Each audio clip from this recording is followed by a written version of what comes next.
Today's episode of the Meet and Greet Barbecue podcast is brought to you by AOS Outdoor Kitchens. They are the South's leading outdoor kitchen design and installation specialists.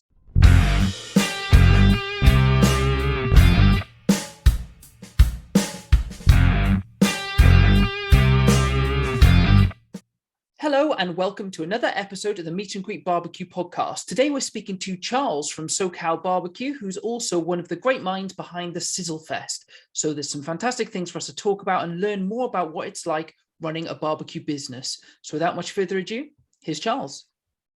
Welcome, Charles. It's fantastic to have you on the podcast. We're so excited to talk to you about barbecue business. So can you just introduce yourself and where you're from, please, Charles? Yeah, fantastic. Well, first of all, thanks for the invite, guys. So my name's Charles Rams here. I'm from a company called Socal. We're based in Southampton, so right on the south coast in the middle. And we're a number of things, but predominantly from this perspective, we're a barbecue store. So we just love and do anything and everything barbecue 12 months a year. Great. As well as I said, it's fantastic to have you on. We're really excited to talk to you about all things barbecue. But for us, I think for the first time on the podcast, really kind of get into the kind of businessy side of, a barbecue shop. So first and foremost, how long have you actually had the barbecue shop running for? It's interesting. So I can go back in time. The actual business is traditionally was a business my father took over. He had another business and he bought the business from Calagas. So it was like a Calagas depot, if you like.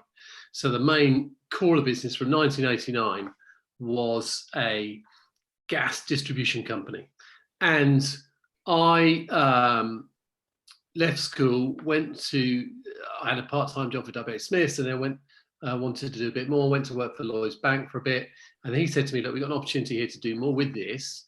It's coming along nicely. It's sort of starting to shape up, but I need some support. So I came into the business in the early 90s, and I've always loved barbecue, and we're probably going into that a bit more detail. But the business was great from my perspective, looking at the barbecue angle, is that it was very, very winter heavy. So the gas business was very much, gas was sold for heating. So in the 90s, it was a little wheel around portable heaters that people had as that backup to heating if they didn't have central heating or just spot heating. And then you've got people that run their main central heating on it, and there's lots of uses for it. Without going to too much detail, bore you on gas distribution.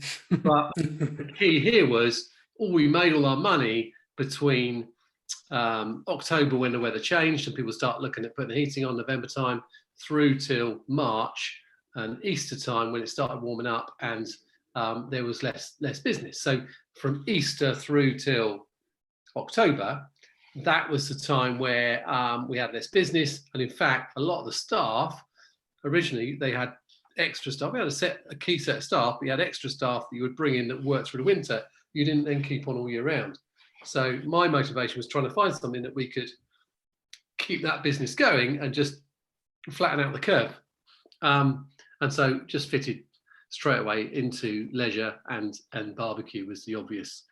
And it was bang on the right time, because just as we kicked into that, the gas barbecue was growing, and it tied in exactly with the business. Mm-hmm. And was it still mainly gas, when you started kind of the barbecue element in that summer to bridge the gap? Was it really only gas that you were kind of delving into, or did you straight away start with, charcoal as well?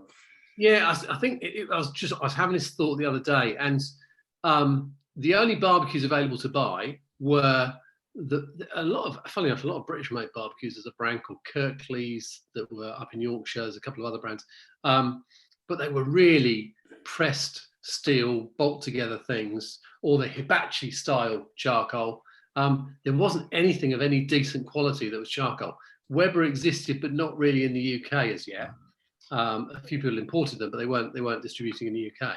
And so when gas barbecues came along, they were actually quite futuristic, quite modern, quite interesting. Did a lot more. You suddenly had that enclosed capsule, so you could control a lot more. So it's easy for us to knock gas barbecues, but from a British model, the gas barbecue probably grew the whole barbecue market and certainly opened the door for the charcoal barbecue to make an appearance in the style that we all know as something like a Weber kettle. Having the business and seeing that evolution, obviously there's been a huge explosion in kind of that side of things in British barbecue over the last 2.5 years. But was there like a constant curve before then and it took off, or has there always been kind of these spikes that have happened around different innovations? I think there's been a constant growth since the 90s. It just depends on if you've seen it or not. And it's like I equate this sometimes to buying a new car. When you buy a new car, you suddenly see them everywhere. Yeah. But if you bought it, you don't even know it's there. And I think the barbecue scene's quietly been growing and growing and growing. And it's probably lockdown was that light bulb moment when everybody sort of woke up, realised that, you know, even if they could go to work and they could carry on doing their day job, either from home or at work, they couldn't go to a restaurant. You couldn't go, okay, you probably get a takeaway, but even that was sort of shut down to start with. So you're back to eating at home. No big issue for a lot of people. The weather was nice. It's a bit like, well, let's use the barbecue because let's mix it up a bit. Let's look at pizzas. So the whole outdoor cooking scene, suddenly everyone was looking. I think everyone's got a repertoire of things they can cook. And there's a lot of barbecuers who barbecued 3 to 4, 5, 6 times a year that just cook the same things. Well, that's great, but you don't want to do that 7 nights a week. So suddenly, where do you look? You can look on the web, but you obviously look on social media, see what everyone else is doing. You discover your greengrocer, you discover your butcher again, and realise that for the money you'd pay for an average meal, you can go and buy some fantastic cuts of meat. You can investigate. You can actually start to understand, talking about different cuts of steak and try different things. And so there was a massive appreciation for food. And at the end of the day, barbecue it's the conduit, but it's 2 things: it's food and it's people, and it's bringing all those together. That's what barbecue does, and it becomes that social element. So when you can then mix with people outside, nothing better than a beer and a barbecue. Yeah, definitely. Yeah, couldn't agree more there. It is very much. I think that's what we enjoy so much, the social element of something, you know, and the kind of, there's a little bit of showmanship in barbecue, isn't there? That, you know, look what we can do over coal and fire and gas, etc., which is really good. So when, you know, obviously kind of coming to where you are now with the business, are you finding that you are getting more newcomers into barbecue that are, you know, coming through the store online, and they're also looking for advice at the same time, and kind of using your expertise how to really get them in to, you know, British barbecue?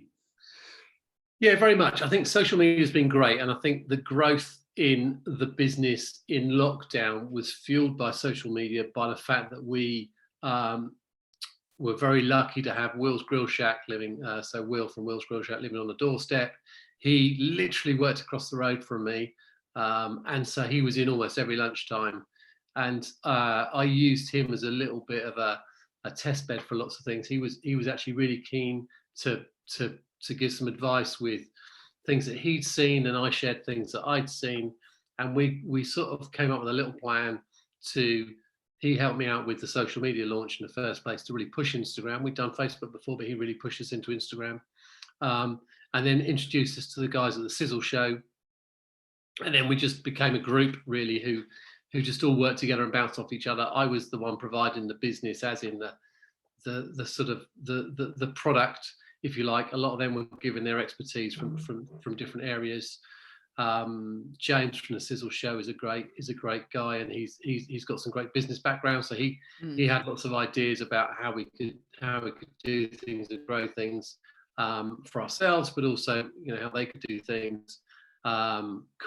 Jason Cork Barbecue is a real character and just a big-hearted guy, super keen to help everyone, and he's been a great addition. And Bill, so Meat Fire Whiskey and others. So real good, great team of guys. And then they were basically all either looking for kit, asking for stuff, had friends who wanted stuff, and so we started to move in the direction of, you know, what are people looking for, what are they asking for? Let's start to look at that, and let's start to move. So we definitely grew from our key 3 or 4 brands into starting to follow where the demand was. And the growth in lockdown was far faster than I'd ever seen in previous years. Previously, you'd pick your 3 or 4 brands, you'd go through the season, you'd see some trends starting to come along, and then you think, well, for next year we'll dip our toe in that and we'll try something else, and we might drop one away and step into another. Whereas really in 2019, 2020, 2021, we were dipping our toes in lots of pools, if you like, and then seeing which one worked. If we get some good feedback, we were flying with it. If we had some negative feedback, we're thinking, okay, we'll let that one drift out and we'll replace it again. But so much positivity, so many people, willing to help, so many people looking for advice. Your back to question, really, I've gone off the subject here. Back to question of who's coming in. Yeah, lots of new people coming in. I think Instagram's attracting lots of people. It amazes me, you get these people come in and wanting to ask, and then they say, can you follow us? And you have a little follow, and you have a little look at their account, and they've got 100 followers or something. So they're really new into it. They've stuck up half a dozen posts, but they want to get involved, and you can tell it's not the we'll always be selling a barbecue for someone who wants to barbecue half a dozen times a year. But when I get excited, are people who get it, in that they just want to get home. It doesn't have to be every night of the week, but they certainly want to 2 or 3 times a week, or they want to plan for the weekend, and they've got a cook planned. And then they're coming in and they're asking, what rub should I use? How should I do that? Is there any techniques, tips, tricks? Should I wrap in foil? Should I wrap in butcher's paper? Should I use wood chips or should I use wood chunks? And all of that sort of stuff, which becomes second nature when you do it all the time. But those are little things that you could Google all night long and then probably get 20 answers, and then you're not quite sure what to do. So it's great to give that feedback. And of course, once you've done that, they think, oh, these guys know what they're talking about. That's my safe place to go to get my stuff and get my advice. Like, for me, what must be so exciting is having your fingertips on all of the new gear that's becoming available, and being able to see kind of what trends are coming and being able to try different things out. Where do you even start when looking at what's available and what to target, and where you think the industry's going? Well, you're right. There's so many different directions. So what I've tried to do is I tend to look, and one thing I've learned over the years I've been doing it is that it doesn't matter what anyone tells you, your gut feel is pretty much always right. Not always right, but it's always far righter than anything else it would be. Also, I've got some key principles in that, and this is something that I'm quite pro-American, and I've got some American heritage, and we have quite a leaning towards American product, but I'd much rather buy an American-made product than I would a Chinese-made product. Mm-hmm. I'm not anti-Chinese, I just believe that the American-made product is designed to grill on. Mm-hmm. Chinese-made product is designed to be made to a price. I've got lots of experience. I know lots of contacts over the years from different manufacturers and from different buyers from different large box chains. And there's a box chain who I won't mention their name, but they're quite orange, who I know the buyer, or knew one of the buyers is not there anymore, who said to me, Charles, you go to look at a product and you're talking to the guy there about, you want to spec stainless steel, these bits here, what have you got? How can we make this a better quality? Can we reinforce it? Those sorts of things. I go there and say, can you take the stainless steel off? Can you thin it out? Because we want the products that we sell to last 11 months and 30 days. Because if that disintegrates on the anniversary of the year, of the day they bought it, fantastic, they've got to come buy another one. But I like to sell products to people who, the reason they come to buy another barbecue is they want a different style of barbecue, or they've given their barbecue to their son or their neighbor or their friend, and they've come to get another one because they've outgrown their barbecue, not because the barbecue's died. Mm. And I look for quality, and I look for something that I want myself. Those are the two sort of criteria, really. It must be so hard for you to pick with such a range of quality. I mean, we'll get onto Sizzlefest in a minute, but when myself and Dan came down for the inaugural Sizzlefest last year, walking in, I felt like a kid in a sweetie shop. I mean, I bought a Traeger Ironwood 885 off you that day, but I honestly felt like it was like Charlie and the Chocolate Factory. No, it's interesting, and you say that, and again, how do you choose? So yeah, I've talked about the things about quality and provenance, all those things. What's really interesting, and this is something I always hold quite a good belief in, is that you do business with people, not with companies. So you can tell by the people, and companies have cultures, and the best companies tend to be the privately owned ones, or the ones that have got a strong leader. I mean, you can tell by the guy, Jeremy, who runs Traeger, that he might be the CEO of the company, and he might, be totally detached from the little guys who are maybe working in the factory or in the warehouse. But he looks the part. He looks like a barbecuer. He wears the same T-shirt. He grills on the same grill, and so he is the epitome of the product. Whereas there's some bigger brands that I can name, which I won't, who even the UK MD doesn't barbecue. Forget, beyond that. And you're just thinking, well, if you don't, a prime example, I went to a trade show, spoke to the guy of a large UK MD of a barbecue company, asked him about his new product, which they were launching. Straight away, he called his salesman over and said, can you talk through the product? Because I don't know the detail. And that says a masses to me, because if it's your company or you're running that company, if you don't know the detail on your new product, I don't like, in business, we're all in business to make money.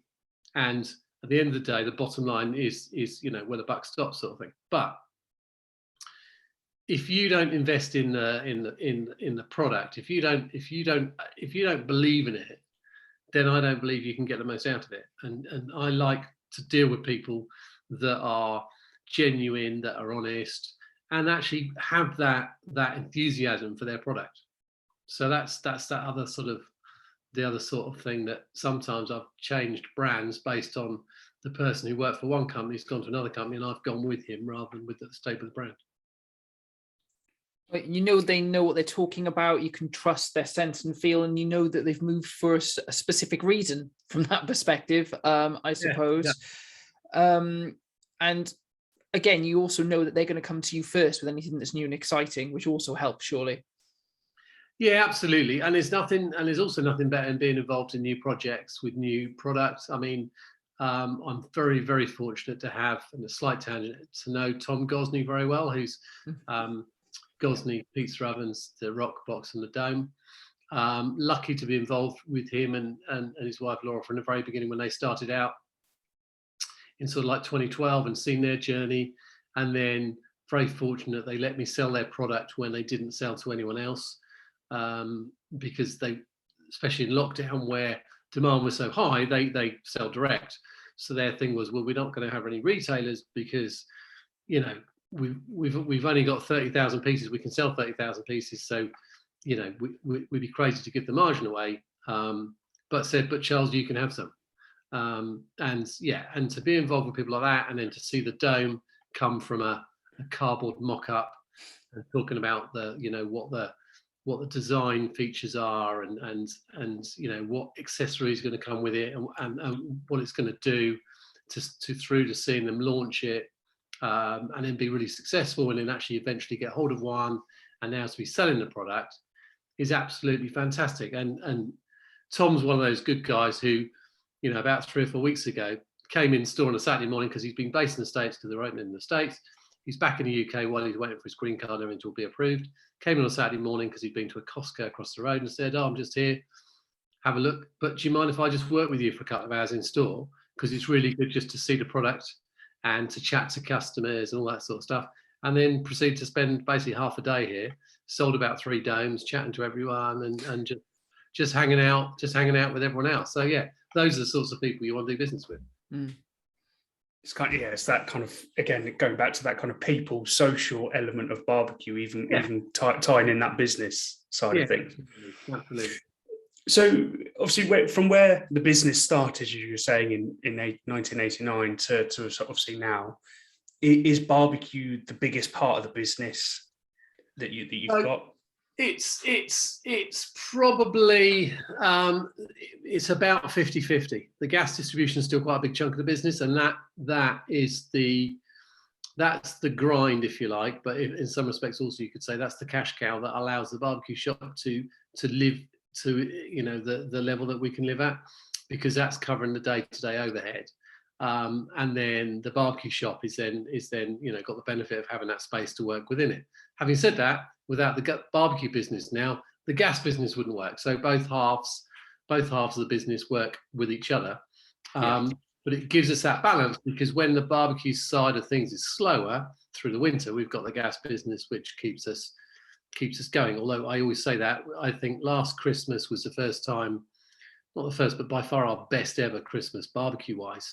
And through Black Friday and then Christmas, we were amazed by the sales through Christmas. Yeti is the other brand that we brought on in the last 18 months, and that really did us fantastically through Christmas. And then January is actually just gives us time to plan and sort and tidy and get ready for the new season. And before you know it, by the mid-February, it kicks off again. So there isn't really a downtime, but the gas just gives us that base, really. Yeah. So I'd like to go in, and I mentioned Sizzlefest earlier. So Sure. we caught up with Jason and James, and we were talking about the Sizzle show. And then at the time was talking, it hadn't happened at the time. We were talking about the first Sizzlefest. So I suppose, again, for people that didn't come, what was the kind of idea for you about Sizzlefest? So it was a crazy idea that we came up with on a phone call, probably in about June last year. So probably about this time, where we wanted to, because we were all working together, or I was working together with Will, and then together the pair of us were working together with the Sizzle show, the guys there, but mainly Jason, Bill and James. And we wanted to do something that was like at the end of the season, because we're thinking about, well, lockdown hopefully will open up and stuff will get back to some form of normality. Plus it's the end of the season, so if people have managed to have holidays, they'll be back, so you're back to school time. So, but we're still early enough that hopefully the weather's okay. Be great just to get everyone together. How do we do that? Well, I said, well, I've got the location here, so we could do something here. And it was probably going to start out to be nothing much more than we do when we do like a demo day or a masterclass sort of thing, where we've got the barn in the car park, and we have that open, and we just thought, we've got a kitchen in that, we can stack the fridge full, and we just invite people to it. And then James, being James, always goes much further and grander, and went, well, we'll just have a festival. And I'm like, yeah, well, we could have 100 people, I suppose. And then he said, no, let's do more than that. And then I said, well, okay, if we look at how we do it when we do a demo day, we involve the brands. Let me speak to the brands and see if they'd be interested in coming. And again, the timing was perfect, because they were in the same sort of situation where they hadn't really had that opportunity to get out and use the guys that are paid to do these sort of demos. Weber, a great example of that. They had all their guys that they're paid, chefs in effect, to sit around. They wanted to get out anyway. So they wanted to, get out, and it'd be good for them to try some stuff, and they'd all been doing stuff online. So they want to get back out in the real world. Broking, again, really keen to engage, and Martin, who runs Broking, I've known for 25 years. So he was like, you tell me where and when I'll be there. Gosney, we got great relationships. They're like, yeah, tell us, we've never done a demo, but hey, we'd love to do it, because it's great for us to learn that stuff. Yeti are on board from day one, just saying, yeah, we're there. And it just happened like that. And Traeger is the new emerging giant, really, who are really keen to get involved in anything. Again, run by really nice guys, some of which were with Traeger, some of which with Weber previously, but a really good team of guys, nice people. So they're all pretty much said, you tell us what you want when you want it. So we suddenly thought, okay, we can do that. We've got the barn, so that can be like a demo area. We stick a marquee up as a bit of a stage thing, and we'll get a bit of catering in a bar, and we'll go from there, really. And then it just sort of shaped up from there. It was no more than a conversation that we've just had there. And then each day we kept adding layers and tweaking things, and suddenly realised we need to measure up and work out who's going to go where. And oh yeah, we need toilets. Oh, hang on, we need a generator. And then suddenly realised that it was going to cost £17,000 to put it on for the day, and just realised that how do we now avoid losing money was pretty much the key element in the end.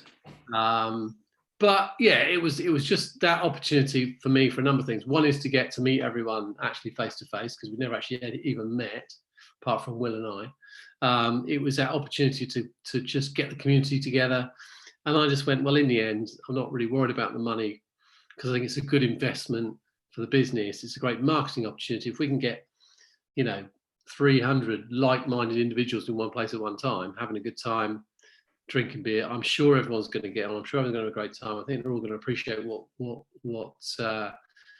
the brands are doing. And then and that was it really. It was no more than that. It's just sort of came together on a bit of a wing and a prayer. And did it exceed your expectations? I mean, it was a fantastic day. We had the best time, and it seemed that everyone just, afterwards, for days, weeks afterwards, there was messages with people you'd met, and it was, oh God, we've been talking for 6 months on Instagram. It was so nice to finally meet you, and it just seemed to snowball. So did it meet your expectations? Were you really glad with how it turned out?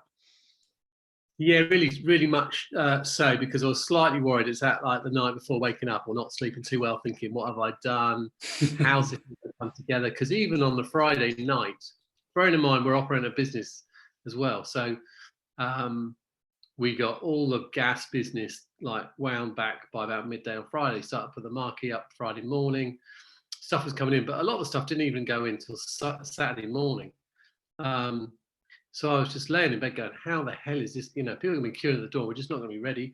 And what we're doing, and we've drawn a map out, but none of us are event planners, organisers. I forgot about Chris, actually, Big Nose Barbecue. So Chris is an absolute legend. He's part of the team.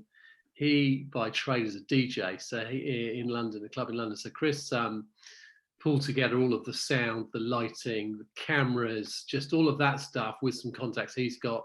He pulled the music together with his Uncle Tony Moore. And he got the music acts. So he got the Riccardi brothers who were on. I don't know if he stayed to the end, but the Riccardi brothers were there at the end. So he actually made us look professional when none of us actually knew what we were doing. But it was all brought together with the goodwill of the people as well, because everybody was just very accepting. It was an amazing day. If you look behind the scenes, there were an awful lot of cracks, and there was an awful lot of things that we this year we're definitely going to improve. There's an awful lot of minor health and safety issues, and things like knives everywhere and things on fire, and all sorts of stuff that really. Don't worry about that. Don't worry about those bits. No, you can worry about that. Year one, I never knew it existed. So, but now we know it existed. We can sort of just have a little bit more control. But no, it was absolutely fantastic, and we were buzzing afterwards. Absolutely buzzing. I can't believe almost that we pulled it off. So. Had a fantastic time, and again, James, a lot of credit goes to him, because he put a lot of planning in behind with the timings and getting people on stage and off stage, and a mate of mine, Steve, who's Steam Train Barbecue. Everyone's got an Instagram handle now. They didn't have one before. He ran the stage from behind the scenes and did a fantastic job. So it's a real group of just everybody mucking in and joining in. None of these people were paid anything. Everybody came and worked for free. Just to be part of it, which is just amazing, really. But just such a great community. Everyone joined in, had a great time. No, it was just amazing. So how long between the first Sizzlefest finishing and you all debriefing and going, right, we're going to do it again? It didn't feel that long. Sunday morning. Okay. Yeah, I thought so. Sunday morning, when we all came in to basically get together and clean up, and it wasn't too much cleaning up to do actually, but just make sure everything had gone away properly, and everything that we didn't own and that belonged to other people got put away properly, and it was ready to be collected and all that sort of stuff, and just a bit of a tidy up and a sweep up. Everyone was buzzing the following morning once the hangovers were off, a few of them. I really made an effort not to drink till about 5-6 o'clock, because I was just trying to stay in control of things. But I know a few of the others started slightly earlier than me. So they were hanging a little bit. But no, straight away everyone was up for it. And just said, let's do it. Cork, I think, was the main protagonist. He was definitely. Let's just get those early bird tickets. Let's get the first 100 early bird tickets out. Let's get the money back in.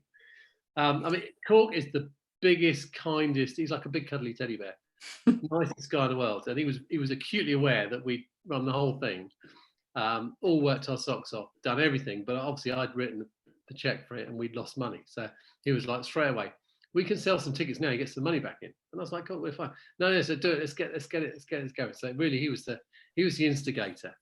I mean, we saw him we saw him at outside McDonald's at about 8, half 8 in the morning the next day, and we had a big old sort of catch up about it. And he, again, even from there, I think he sold us tickets. He sold us tickets before he told you that they were going to do any of the tickets. Oh, like so the passion behind that man as well. Like you said, he is like a big cuddly teddy bear, but once he gets an idea in his head, that's it. Oh, and he doesn't see a bad thing in anyone. No, he just. I mean, it makes me laugh because we went. Again, on a tough topic, but we went on a trip to Texas in January. So yes, we saw. And again, I'm not really sure how that happened, but it sort of all came together. And I was like, yeah, let's do it, because I'm thinking that's never going to happen, because we're never going to be allowed out. There were no flights; it was all banned, all that stuff. You lose track of when we were in lockdown and when we weren't. But I do know. I think even in mid-December, I'm thinking there's no chance we're ever going. We booked the flights were booked, but I thought it's all going to get cancelled. But we were in a bar so again, this is for this year too interesting. So we're in a bar in downtown Fort Worth on a Sunday night at about 11 midnight, and Jason can't go. Charles, introduce you to this man now. And the guy's going, I got no idea what he's saying. Now, John, he wants to come to Sizzlefest. He said, I've got him to follow you on Instagram, and he's booking his ticket. And he's saying to me, what is he talking about? And he says, lovely guy. He said, but I'm getting about every third word. I said, well, don't worry. We only get about 2 out of 3. And one's the F word, but otherwise, no, it's all good. It's all good. But he's incessant. He just keeps going. He keeps going. But he'd be the last one to bed and the first one up in the morning. I just don't know how he. Yeah, no, it's pretty impressive. He's great. So what is Sizzlefest 2022 going to be in store for everyone?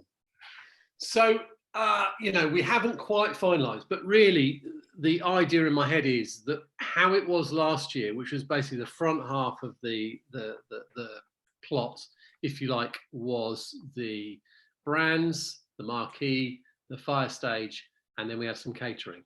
The idea this year, how we do it, I'm still in negotiations with several people, is to clear the site, which is going to be logistically a nightmare, but let's worry about that later.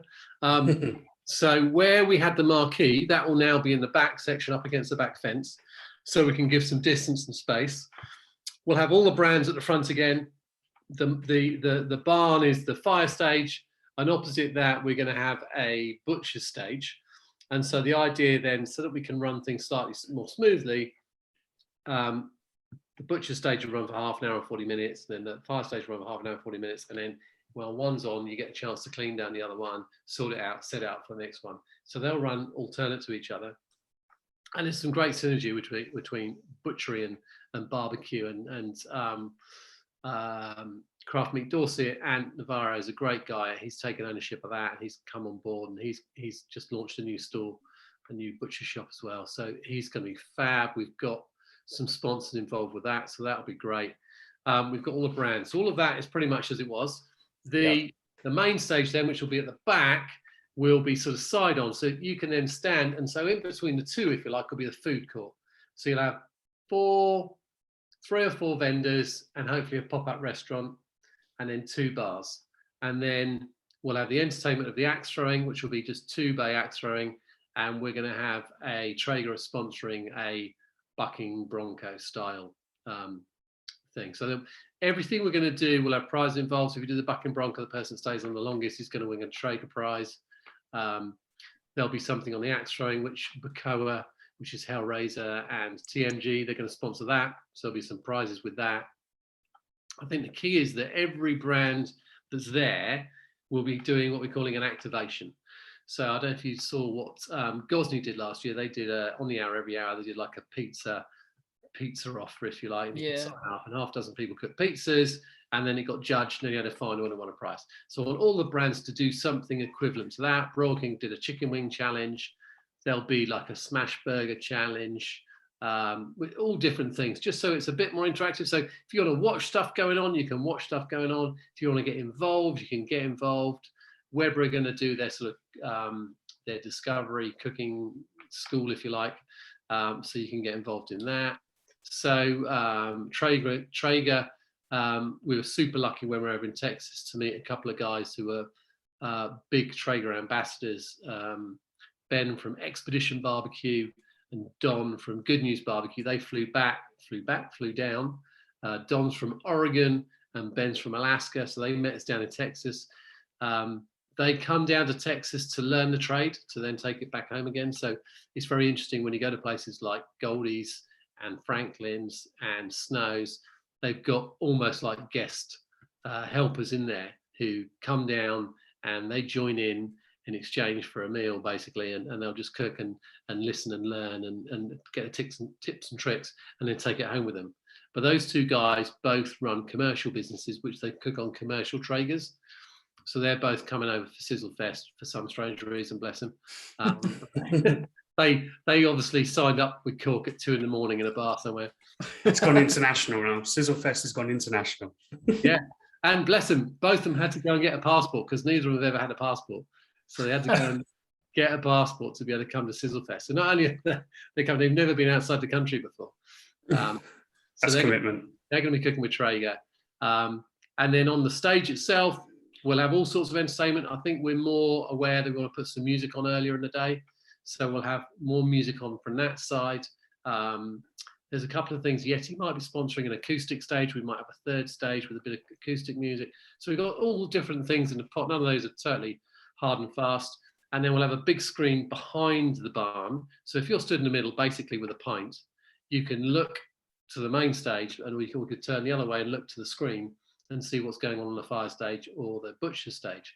So you'll have you can almost just stay and drink and eat all day long, and or you can mix it up. We'll do a new quiz this year. So we did Grilling Air last year. And after our cease and desist from Sony Endemol, we won't be doing that anymore. We've got a new one which is less likely to get sued. We've got, all sorts of challenges and just the same thing, but just maybe slightly more organised and a few more ideas, just slightly bigger and better, really, but without losing that fun, small festival feel to it. Yeah. That's what like Owen and I absolutely loved about it, because we also went to like Smoke and Fire and we've been to a few other festivals as well, but nothing had the same barbecue family feel to it. And the fact that people were walking around and you were recognizing people that you'd never met before and you were talking to them as if you'd known them for years and years and years. And the feeling was phenomenal. So if it's going to be anything like that, it sounds like it's going to be so much better. You're going to be struggling with people wanting to stay. You won't be able to get them out of there at like 2, 3, 4 in the morning. So we're going to start an hour later. We're going to start at 11 just to give ourselves some more setup time, but then we're going to run to 11. Mm-hmm. But I think 11 probably means midnight, because that's just the way it is, sort of thing. But a bit more music as well, because I think, and it's trying to get that transition from day to night right, so that we don't lose people, and they can naturally stay. If they want to go, they can go, but there's naturally that progression from the activations from all the brands finishing sort of 6-ish, and then moving more into a nighttime theme with food and drink, and as I say, hopefully a pop-up restaurant, and then just music and entertainment through the night. Great.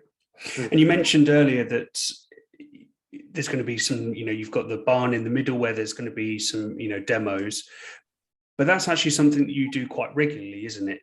So you've got some master classes that you now run from. So the barn, we built the barn in 2019 in the winter of 2018-19, if you like, ready for 2019 to really launch, and we did, and then we got shut down by COVID. But the idea is that it was so again, my feeling is that if you come to a store to buy a TV and they say, well, here's a TV, and you go, well, can I turn it on? You go, well, no, we can't turn them on. That's, you can have a look at it. I can put the test picture up and show you that, but you can't really do a lot more than that. My feeling with barbecue was that whenever we do a demo day, which we've done in the past, which would literally be, one of the reps turning up, pop a gazebo up and stick a grill on, people became so enthused by it, because at the end of the day, a barbecue is just that, as we talked about before, it's that element that brings people together and the food. So you don't buy a barbecue, well, some people do, to buy a barbecue to have a barbecue that looks good. You buy a barbecue for the food. It helps if it looks good, because there is that sort of, but at the end of the day, you can have the best barbecue in the world. If you can't produce the goods, then it's not a lot of good.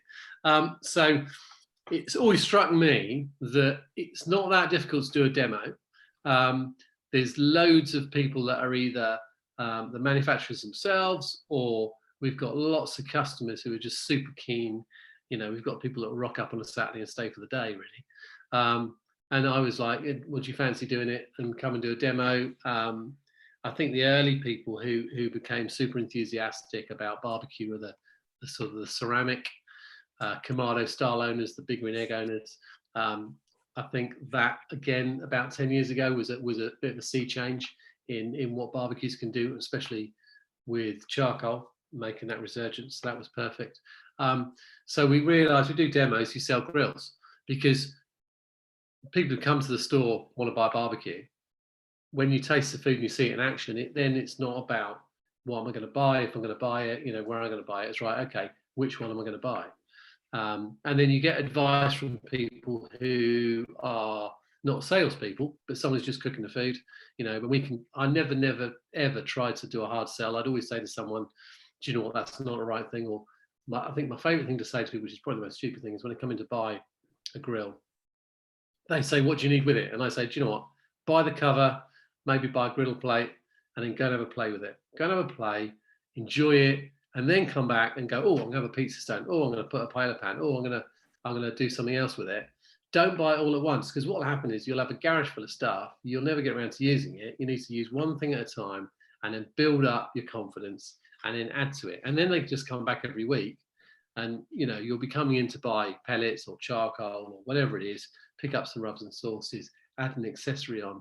And I'd much rather have a person who comes in once or twice a month and buys bits and pieces than someone who comes in once in 10 years, buys loads, and then never see them again. So, and that's the motivation. The demo seals the deal. It gives people confidence that they can do it, because we don't employ chefs to do it. They're just enthusiasts.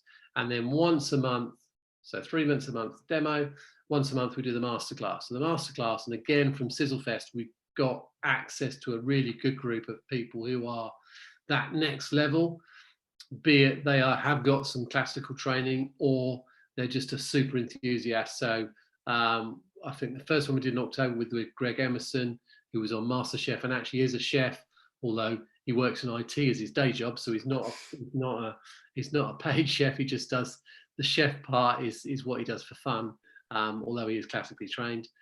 He did a steak masterclass last October. That was fantastic. We did some bits and pieces through the autumn, but nothing actually ticketed. We did a Traeger event, and just to try and, and we did a Christmas event. Then we did a ticketed one in January with Dan, Urban Streetery. Mm-hmm. And that was awesome. All street food, tacos, all comes together. I think what we like to try and do is the whole get people in, get everyone involved, get some hands-on, but also learning as well. So you get to hear from a chef what they're doing, get some hands-on, and you get involved, and then we all eat together at the end and try and produce that nice table. And nobody does it better than Dan. That taco table he produces looks too good. It's too good to touch, really, but it's amazing the spread that he produces. And I've also learned the hard way now that first of all, super enthusiastic, and said, just send me a shopping list, I'll get all the food together for you, and you can just rock up and cook. And then he's asking for tomatillos, and he was asking for chipotle smoked peppers. And I'll tell you what, mate, you get the stuff. Give me the receipt and I'll pay you. Because I'm going to spend half a day in Sainsbury's looking for this stuff. You know where to get it from. but it's great because I would, more than anyone, I would say I've learned from every single one we've done. We did one with Sue Stoneham, which is just fantastic. I mean, Sue's a nightmare because she tried to cook about 17 things in one day. I think we'd still be there now if you know, oh, hang on, let's just do an apple upside down cake. No, Sue, that's enough now. Oh, let's have another loaf of bread. No. But it's amazing. Her food is fantastic. Again, one of the most things I've learned is cooking with Sue for a day, because she just comes from it all in a different angle. And that's what's so fantastic. Everyone's got their own area of expertise. The one we did last month was Dave McCormick, Wilson's Barbecue. The bloke's a genius. I mean, again, he's been out to Texas to do his training. He worked with Leroy and Lewis for a week in exchange for board and lodging sort of thing. And he cooked us 3 briskets, all British or Irish beef, so grass fed.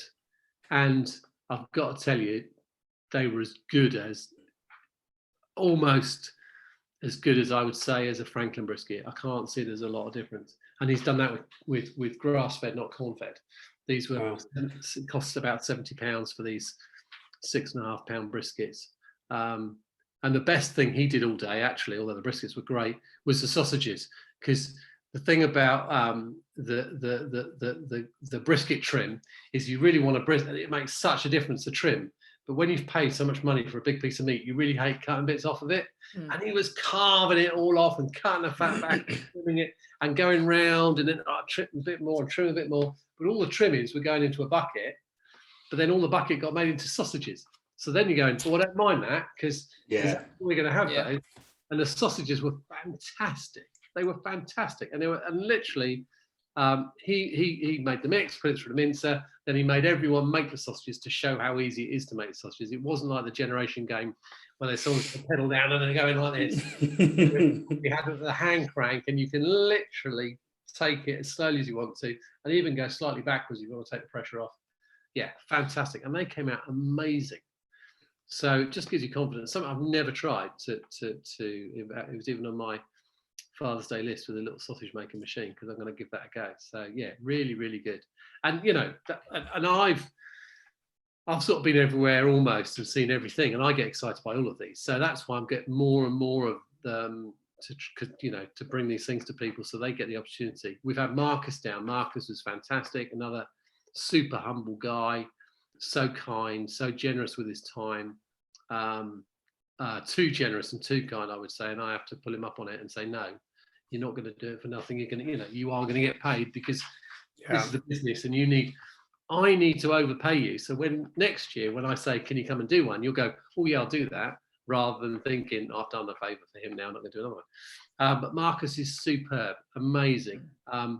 You can't help but being inspired by him. He makes it so simple, and just everything he talks about, and it's all those little tips and tricks, and his fire management and all of that stuff is just great. And again, it's just he's no better than anyone else than we are. He's just had more practice at it. He's well studied. He's just confirmed that he's working on another book, isn't he? Yeah, last week or so. Can't wait for that. It's a barbecue for everyone, so that's going to be great because he's going to cover all bases. But he's just such a super genuine guy. If anyone deserves to be successful, it's him, because he's the kindest, hardworking, do anything for anyone. So many stories I could tell you about him that I almost twist his arm to take money because he doesn't want to. And I'm saying, well, I get that if you're highly paid, but this is your business now. You need to take money, but he just loves it. He's just so enthusiastic. He just wants to do it. So that's great. We've got a Traeger one this Saturday coming up. That's going to be super exciting. So Sam wants to talk. Pit Barbecue is doing that for us. He actually works for Traeger, but he's an enthusiast who worked in the aeronautical industry and then left his very highly paid job to go and work for Traeger because he just loves barbecue and he loves Traeger.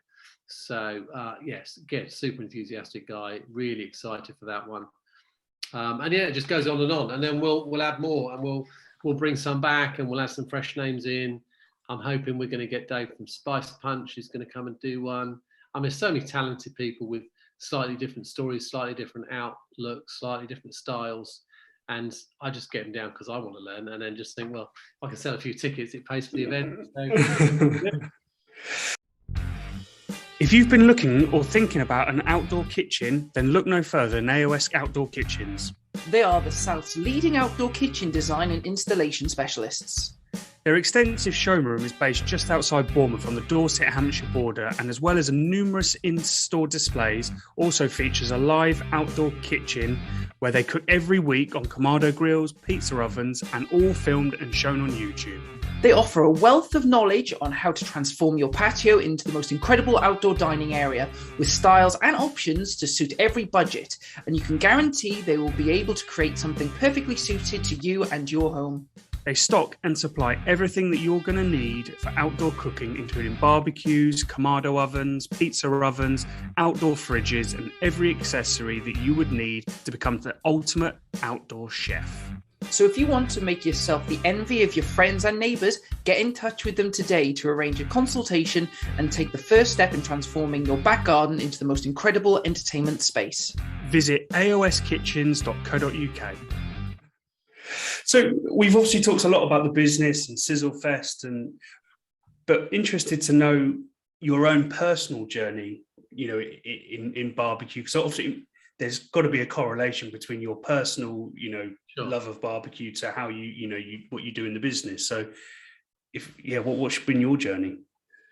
Yeah, and I have this conversation with a lot of staff, slightly on a tangent, is that, someone says to me they're having a bad day, and I always sort of sit down and have a chat with people and say, at the end of the day, you spend more time here doing this than you do anything else.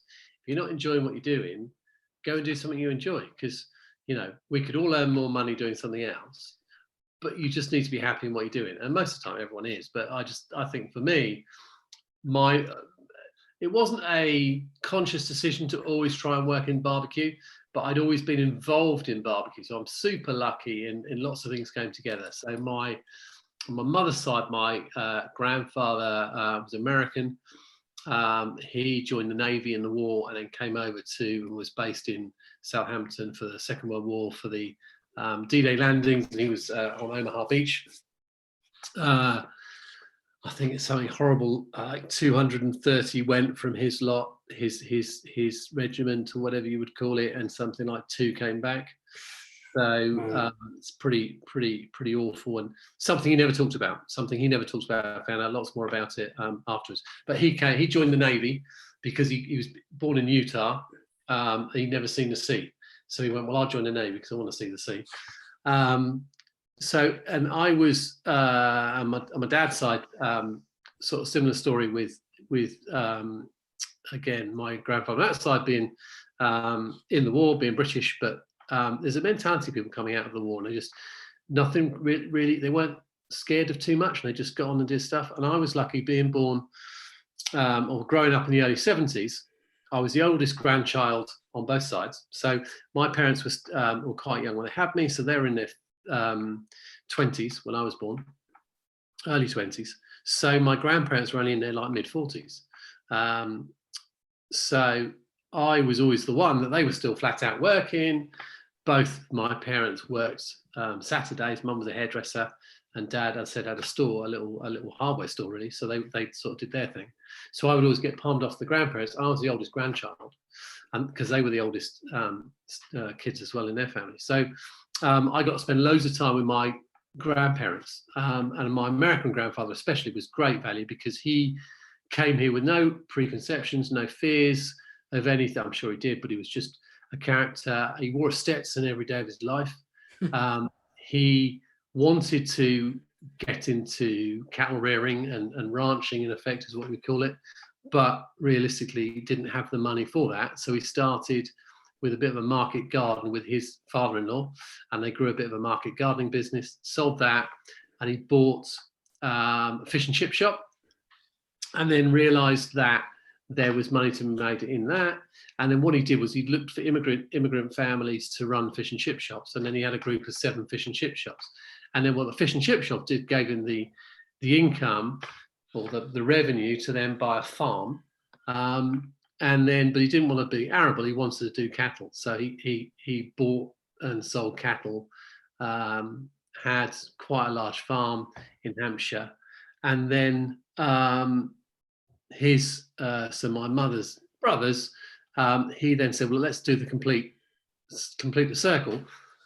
I'll buy the cattle, we'll rear some cattle, we'll trade some cattle, but then let's slaughter the cattle and let's open a butcher shop. And then that way, then we can literally do the complete thing. So we can rear the cattle and we can sell the cattle. And they didn't really do much. It was always like to wheel and deal and buy and sell things, but he really concentrated on cattle. Obviously, the farm shop sold everything and anything.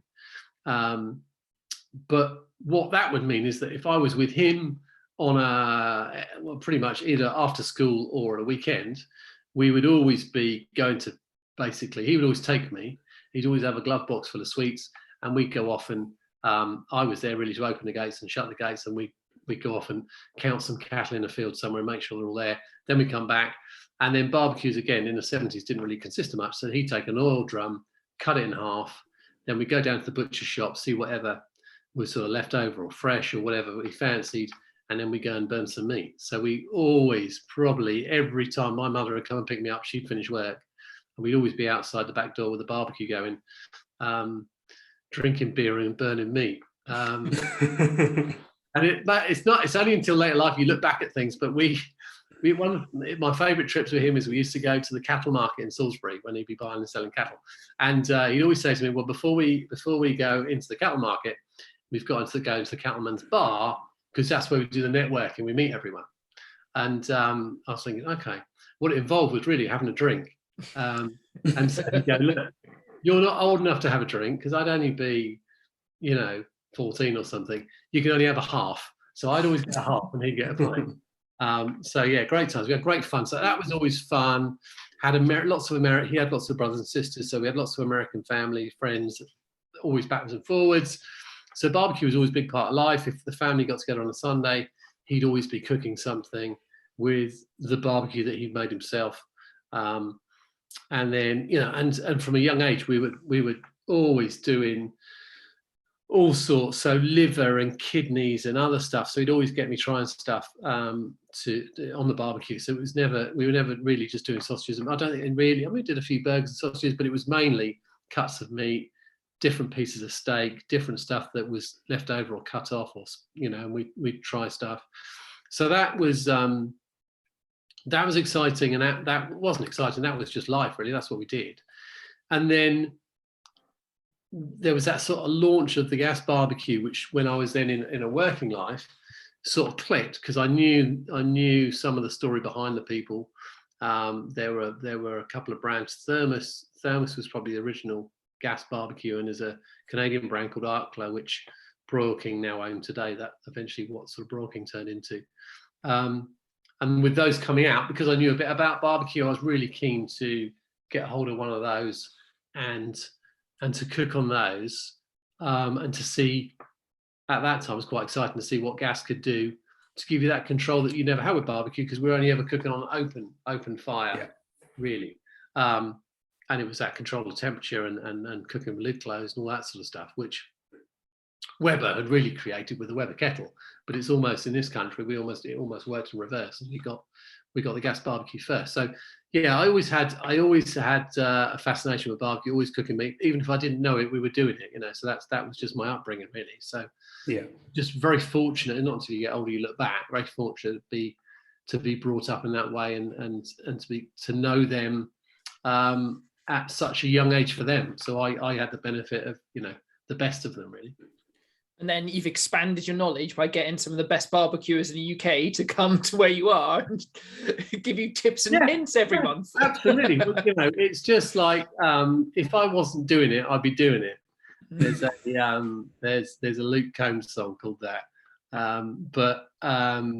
Yeah, absolutely. If I wasn't when I come, I suppose the trick is, what do I do when I get home from work? When I get home from work, I turn the grill on.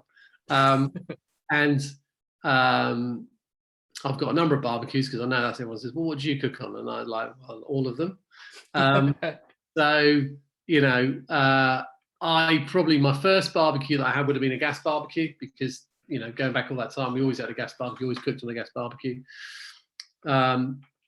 But very quickly, I think when the Big Green Egg thing happened about 10 years ago, and we got into that, brought one of those home, and that was a game changer for me, because that suddenly took you from grilling hot and fast to low and slow, and then being able to create, pulled pork, ribs, brisket, brisket not so much because that's hard work, but certainly ribs, pulled pork, leg of lamb, shoulder of pork, all of those things.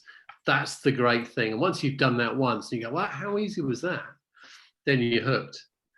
So the gas grill really now gets used for breakfast on a Sunday morning on a griddle plate, because it's easy, and maybe occasionally the odd burger or smash burger during a week if it's just to get in and get out. But I was always, 52 weeks a year cook on the barbecue. I can't think that I've ever not cooked breakfast on the barbecue. I've got a covered area, so I'm not worried about weather. Cook the turkey on the barbecue. We always would cook at least 3 times a week on the barbecue. And now we've had the pizza oven, so 4 times a week. Do you have a favorite meal that you like to cook on the barbecue? What's the thing you do best? I think so there's 2 answers to that question. With the barbecue shop is our busiest day is Saturday, so I'm always working on a Saturday. In theory, I have Thursdays off, but that is only in theory. It doesn't always materialise, especially this time of year. So Sunday's my only day off. So Sunday I've got to barbecue. I've also got to catch up on things like cutting the grass and any other things that need doing. So there's always that balancing act. So the thing for me that's a go-to, and I also got 3 kids who are getting old now. So the youngest is 16, the oldest is 20 this year. But their favourite thing is ribs. So my go-to is for a weekend is ribs, using a version of the 3-2-1 method. Don't really stick to that particularly. I tend to just go with how they're looking and what size ribs are. If I buy Costco ribs, I know the size and I know that 2-2-1's plenty. If you get some butcher's versions, they can be a bit meatier if you don't trim them back. So I tend to go 3-2-1, but it's only 3 and 2 and a bit of a glaze. But ribs is the go-to, easy. You can do it with your eyes closed. You can abuse pork and forget about it and then realise that you've forgotten about it and it will recover. So that's the go-to. If you say, what's my favourite thing to cook on the barbecue? Steak. Can't beat steak. A ribeye steak, reverse seared, is a thing of beauty. It's just divine. And it's my favourite thing because I can get the egg, I can crank it full beans, and then reverse it for slow. So nice and slow, early doors, take it off, rest it, then give it full beans and get it back on for the sear. Fantastic. I know it's good because my 2 daughters' boyfriends always come around when I'm doing steak. So they'll a quick message on WhatsApp and suddenly they appear at the door. For steak. So beautiful. But sides, I enjoy playing with sides because I think everyone gets into that habit of cooking meat, and I know especially my grandfather, we would always cook about 7 different types of meat on the barbecue. We'd have everything on the go. We'd have chicken and as I said, things like kidneys and liver and bits of steak and a pork chop, and it's like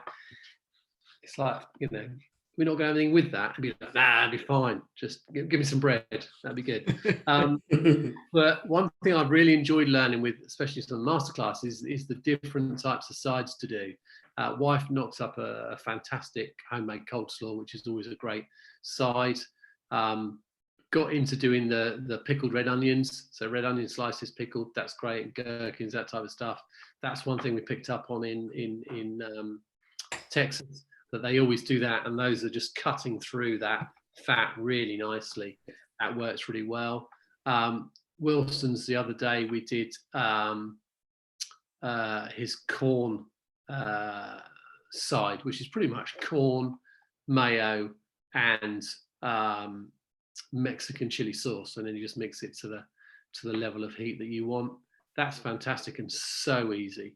That's just now suddenly become part of the repertoire because it looks good from the Instagram photo, but it's really quick to make and it tastes amazing. And again, that sweetness of the corn is just that nice little thing to do. You've got to have some potato in there, so either mashed or potato wedges, but grilled on a barbecue. Yeah, and I hate doing a meal now unless we've got the sides as well. I think the sides really complement it and actually make all the difference. Yeah, absolutely. So one of the things that we hold quite dear at on the podcast is barbecue fails. People learn from their fails. So we'd be quite interested to know, with such a heritage of barbecue that you've got, any stories where things perhaps haven't gone to plan, and just sort of talk us through. Loads. So I failed at everything. So most of the time I would say that I quite like, and obviously now, with Google, it's easy, isn't it? So I like to do my research, and I like to dig deep into timings and weights and all of that sort of stuff. So I've got two types of fail, really. I've got the classic not paying attention fail. And I'd still do that quite regularly on a Sunday morning, because I'd get up, put the coffee on, put the music on. Nurse Lindsay, my wife, and we're both up, and I'll stick the barbecue on. The kids are coming around slowly. Then I'll go and stick the barbecue on outside, stick some food on it, and then forget about it. So that's the one that we all do. And then realise that I've cremated. So my youngest Lola always says, "Oh, Dad, you burnt the sausages again." Because basically I've just forgotten. I get easily distracted. So what I do is I get it on, get the coffee on, get the barbecue on, make the mistake of picking my phone up and looking at Instagram, and then starting to read the comments, and then thinking, bloody sausages. So that's the fail. But I think the worst I've ever done was mixture, getting a mixture wrong, getting the quantities wrong. I was making muffins. So I decided to do savoury muffins on the barbecue, which was a great idea, with some smoked cheese, some jalapenos. I used Norfolk smoke pit rub, so I had all of that stuff right, but I totally got the mixture of flour and baking powder wrong. And these things, I don't know if I read it as like 3 grams and I'd put 30 grams in or something, but these things just exploded. So I'd seen a picture of what they were meant to look like. I'd taken a muffin that was a traditional muffin, and I was going to make savoury muffins, as basically making cornbread muffins to go as a side, because I thought, well, that'd be quite cool. Put some jalapenos in it, get some strong cheese in there to give the cornmeal some flavour, because cornmeal's great, it doesn't really have a lot of flavour to it. But these things just exploded, and the whole of the inside of my barbecue was just covered with a cornmeal mess. And I don't know how it actually made them to combust. But then I went back and looked at the instructions again and realised I put the wrong quantity of baking powder in. Did the heat kind of stick it all to the inside of the barbecue as well? Oh yeah, just horrendous. Because I just organised straight away. It was all, in the end, it all just burnt off, and I scraped it off. But it was everywhere. So it couldn't have been any worse if I tried. But yeah, it was good fun. Have you tried to make them since? Yeah, I did it straight away afterwards, because I thought, well, one is I knew what the mistake was, and secondly, I was really keen. And funny enough, Poppy had sent me some rubs to try, and I said, "Oh, I know, I've got a really good. I'm going to do this savoury muffin." So I'm now thinking, "Geez, I've got to send her a picture." So I had to do it straight away again to get her the picture back. So it made me do it, and they were fine. They were perfect, in fact. So really good. And cornbread, love cornbread, but it's really bland. So you just got to try and find things. A great one for ideas, I always think, is Matt Pittman. Don't know if you guys follow him. Meat Church. Again, we were lucky enough to go, and we didn't meet him because he's away, but just shows the whole barbecue community. We went to Texas, we messaged lots of people. Matt Pittman's, quite a big deal these days. He's got a store in Texas, in Waxahachie, south of Dallas, Fort Worth. And we messaged to say we were going. He messaged back to say, "Look, really gutted I can't be there, guys. I'm judging in a Kansas City Barbecue Society event this weekend. But pop in the store and just say, who you are and the guys." And they're all ready for us. And, basically a little tour of the place. And then afterwards, he then sent an email saying, "Oh, I heard you guys came along. Thank you so much for popping in. I can't believe 5 guys spent $1,000 in my store in one afternoon." But it's the greatest place in the world. You've got to buy the t-shirts and the hats. But no, he does some great stuff. And what I quite like is obviously plugging his rubs, but what he mixes them into, what he does, the holy cow goes into all sorts of things, and it's, he puts it in scrambled egg and and all sorts you'd never think of, and you give it a go and you go, wow, that's really good. So inspiration from other people's the way I tend to go. Do you know, I always share a fail that we've done. It's mainly me. Whenever anyone else gives a fail, and I had one the other day that was easily recoverable, but I was kicking myself for. So I was having a load of people over, and I was like, right, I'm gonna do beef ribs. I'll do some pork ribs as well, and yada yada yada. And when you set your alarm really early and you think you're awake and you're not. So I set the alarm for 4. I was like, right, I'm going to get it so the beef ribs have rested for 2 hours as people arrive, and that'll be the first thing they have, because you don't want it to be towards the end and people are full. It's the best thing. Get in, light the Kamado, go in, have a coffee and stuff, come back out, check temp. I'm at temp. Right, perfect. Sort that out, close the barbecue, put the timer on for like 2 hours. Like, right, I'll go get another few hours kip, or I'll stay in bed, whatever. Fell asleep, alarm went off, came down, opened the Kamado, I thought, what? Went back to the fridge, and I'd never put the beef in. Just wasted 2 hours of my life. So we had to have them at the end of the meal. But I suppose what was nice is when people arrived, I was taking it out and then leaving it to rest then. So all the smells, but I was like, what a waste of my life that was. And charcoal. You get beef ribs right. Oh, I love them. It's the texture, I think, the flavour. I mean, it's got that brisket flavour. It's that same cut of meat, but the texture is just amazing.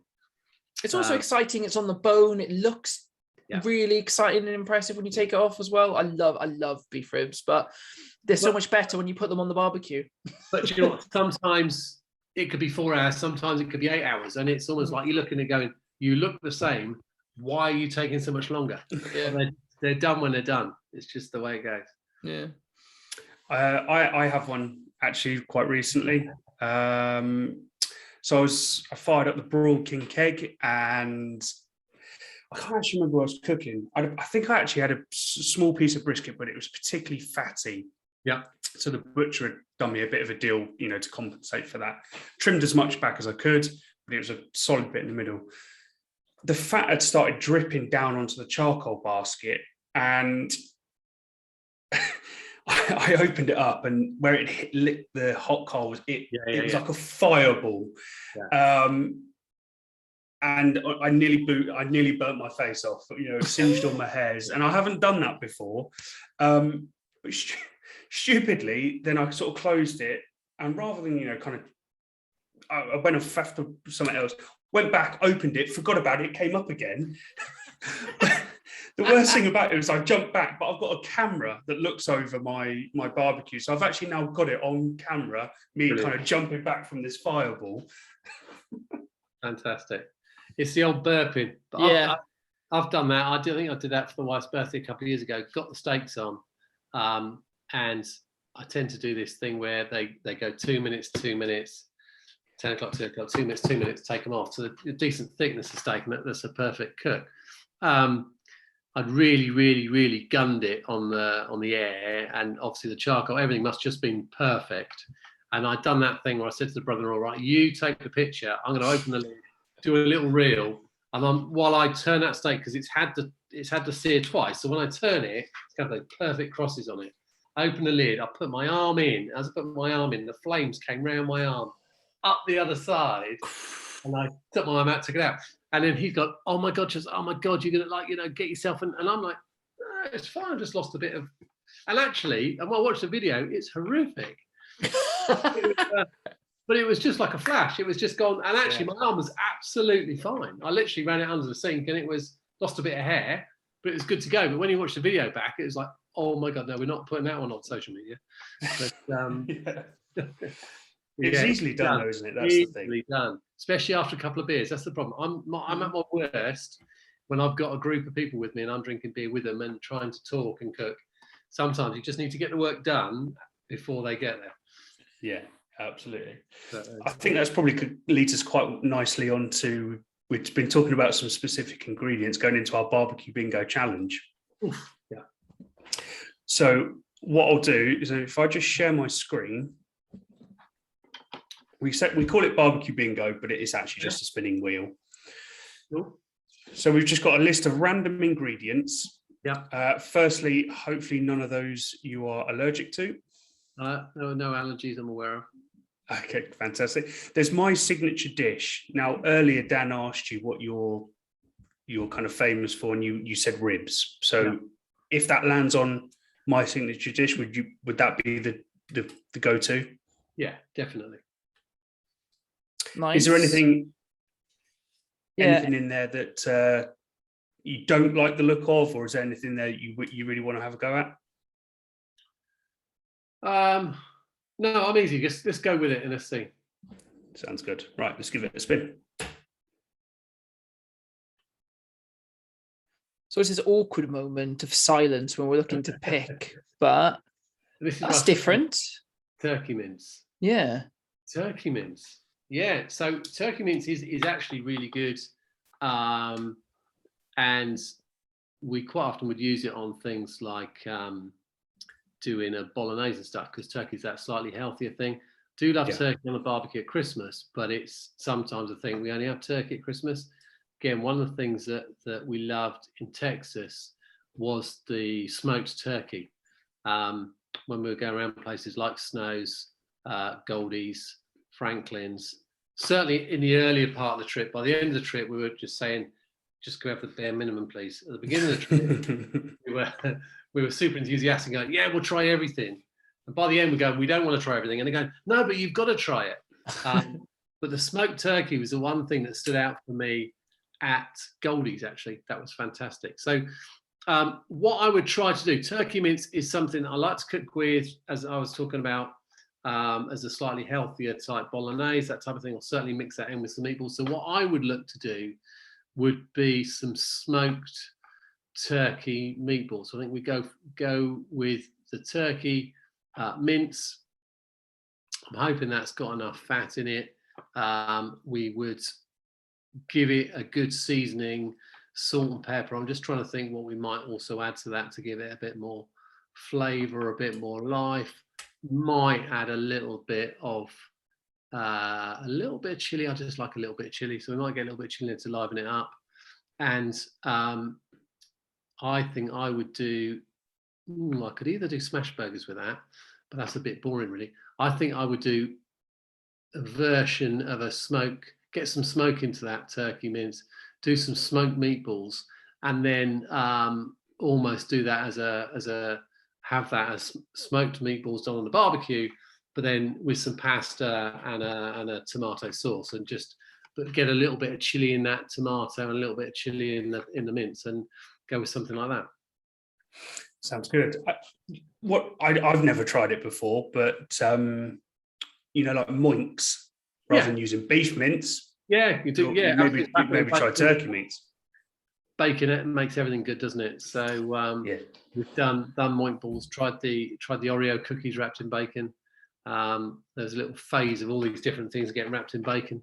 Moink balls are moink balls. I've only ever done moink balls with beef. Put a bit of cheese in it, and they're okay.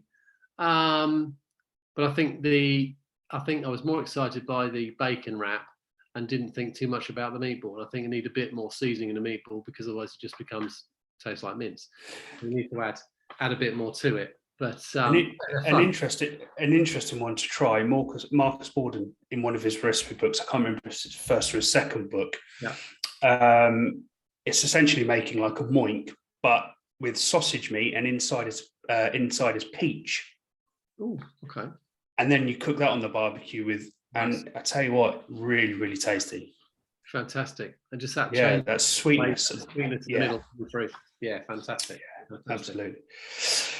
Well, I mean, it's been fantastic to have you on the podcast, Charles. And I know you've said a little bit about the business, but I suppose now it's the time for the shameless plug. Tell people how to go onto your site, social media. Tell everyone where they can find you. Yeah, absolutely. So for me, not a hard plug, because we do what we do, we love what we do, and we love helping people. Also really keen to learn from other people. So if they've got ideas or want something that we haven't seen or tried before, tandoor, something we've dipped our toe in the water and come away from, and looking for the right supplier of that. All sorts of things we look for. So really keen to help and learn, as I say, with no high pressure sales. Website is socal.co.uk. The store's based in Southampton. All the social media platforms with Socal BBQ Shop. But, it's not about taking money. It's about joining the community. So we'd love to see you at Sizzlefest. It's going to be a fantastic, epic day. So if you're not quite sure, just go and watch the video from last year, because it looks awesome. It is awesome. And it's just a great group of fun people, like-minded individuals having a great day in my car park. And, life doesn't get better than that, really. Are tickets still available? Absolutely, yeah. I mean, we are... we've probably got about 100 tickets left for where we want to be. I don't think we've got any fear of not selling them.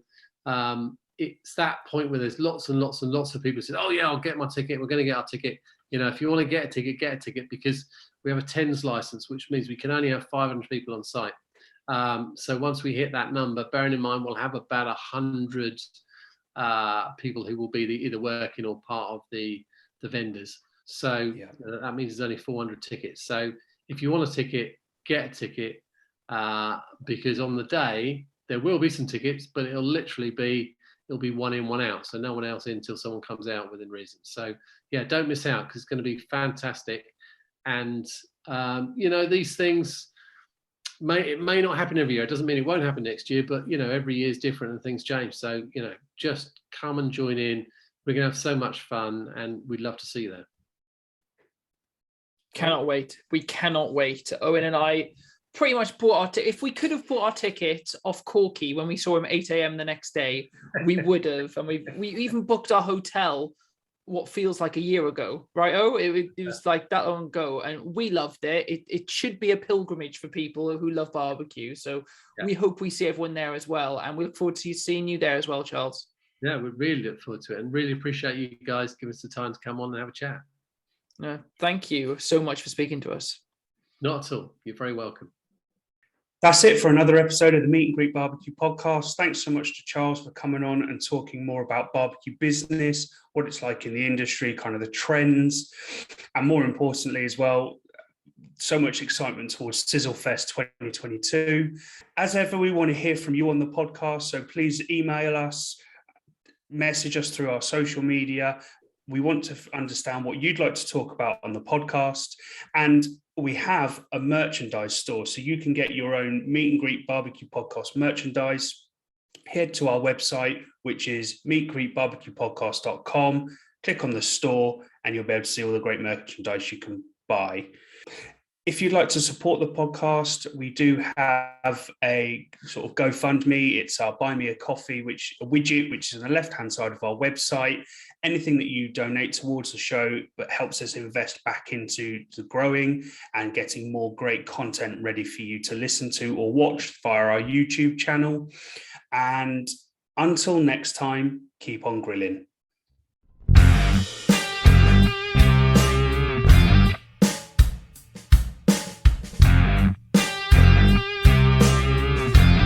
Today's episode of the Meet and Greet Barbecue podcast is brought to you by AOS Outdoor Kitchens. They are the South's leading outdoor kitchen design and installation specialists.